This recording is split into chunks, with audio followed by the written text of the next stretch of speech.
Baik, kita lanjutkan materi pembelajaran kita ini di hari yang ke-13. Apa temanya? Ya, sudah saya share di Google Classroom. Iya, proposal proyek. Ini termasuk materi terakhir lah ya, karena biasanya di pertemuan ke-13, di pertemuan ke-14 biasanya ujian akhir semester. Kalau nanti ada satu sesi itu sesi untuk ya apalah pengulangan atau mungkin tugas ya. Oke, sebelumnya kita akan awali dengan sebuah kisah-kisah inspiratif yang ini bisa memberi motivasi kepada kita ya untuk tetap semangat belajar. Dan yang paling terlambat ya, kembali yang terlambat ya, bagi yang lesu menjadi semangat ya, bagi yang terlambat harapannya ke depan tetap tepat waktu.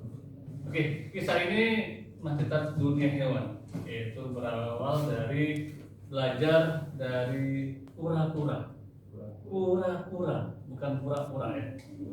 Apa kira-kira yang melekat pada kura-kura? Lambat satunya, bagus lagi. Cangkang yang cukup keras ya, nah bagus lagi. Ya udah, terlambat. Ya. Lambat tapi tepat, bukan lambat tapi ya, flash ya. Oke, gini. Jadi ya setiap manusia ya, itu nggak ada yang sempurna, pasti memiliki kelebihan dan kekurangan, betul ya? Tapi bagaimana kita melengkapi kekurangan dengan kelebihan yang kita miliki? Mustahil manusia nggak mempunyai kelebihan, sekecil pun ada kelebihan. Sama seperti kita cerita dari kisah kura-kura. Mungkin kalau tadi dibilang kura-kura itu identik dengan lambat, kemudian ya lambat lah istilahnya dengan jalan yang begitu. Tapi ada kisah yang menarik tentang kura-kura ya. Sehingga kita bisa belajar dari kisah ini. Orang tahu bahwasanya atau sebagian hewan-hewan itu akan tahu bahwasanya dia termasuk hewan yang lambat, tapi dia tidak pernah berputus asa. Dan itulah kodratnya sebagai kura-kura.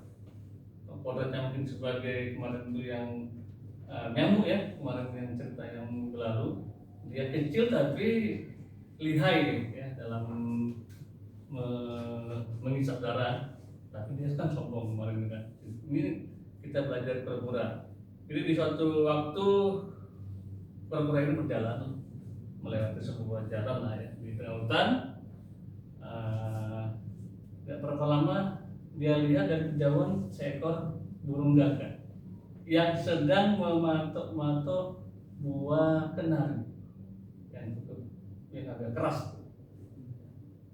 Dia usahakan dipatokkan, kemudian juga berhasil, dilemparkan ke batu juga berhasil. Sebenarnya kura-kura sudah tahu cara untuk memecahkan buah kenari tersebut.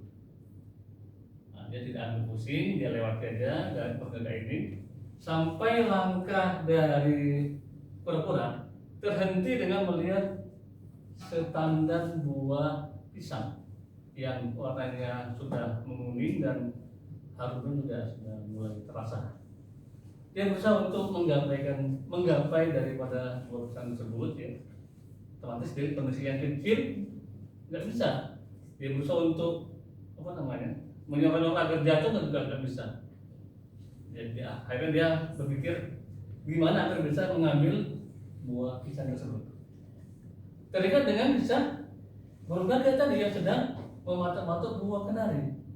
Dia berbalik arah mendekati burung gagak dan dia masih menyaksikan burung tersebut masih mematok-matokkan juga, masih berusaha untuk memecahkan buah kenari.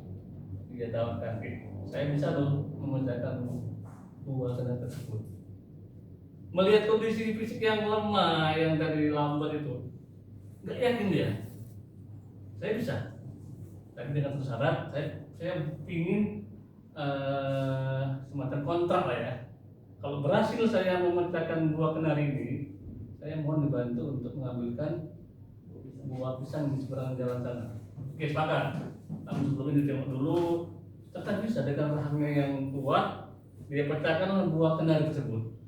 Sampai akhirnya 1, 2, 3 sudah dibacakan. Melihat itu kaget, saya masih burung nggak lagi, bisa ya.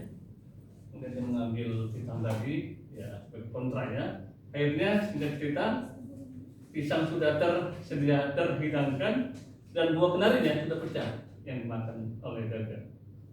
Akhirnya dia sudah makan, sama-sama saling menguntungkan ya. Salah satu episode yang saling menguntungkan.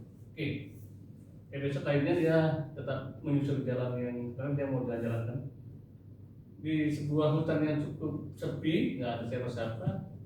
Tiba-tiba dikejutkan dengan suara dari seekor yang buas, ya, beruang. Sedang lapar juga dia. Memang ada kura-kura ya. Tahu jadi ada cukup keras kan, namanya kan, tempurungnya. Kemudian otomatis kan kalau ketika ada musuh, apa yang diselamatkan? Kaki dan kepalanya kan, bersembunyi di balik tempurungnya. Nggak hilang akal oleh beruang ini.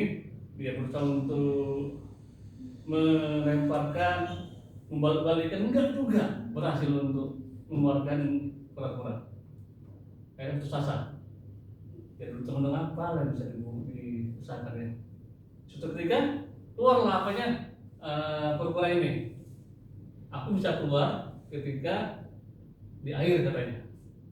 Terpikirlah si beruang, kalau kayu yang keras saja bisa lunak dengan air, kan gitu. Akhirnya termotivasi dengan perkataan dari kura-kura tadi, langsung dibawa ke air. Namanya buaya, namanya kura-kura. Ini kan hidup di dua alam kan, di darat dan di air gitu. Ketika diletakkan di air, harapannya kan dia apa ini? Lunak apanya, tempurungnya itu. Ya temannya kura-kura langsung dia menyelam dan selamatlah dia sampai ke tengah dan mungkin lagi beruang menggapainya gitu. Dan dari dua kejadian ini ada yang harus kita ambil insight-nya atau pelajarannya. Tadi kita punya keterbatasan, tapi membuat kita berhenti di situ.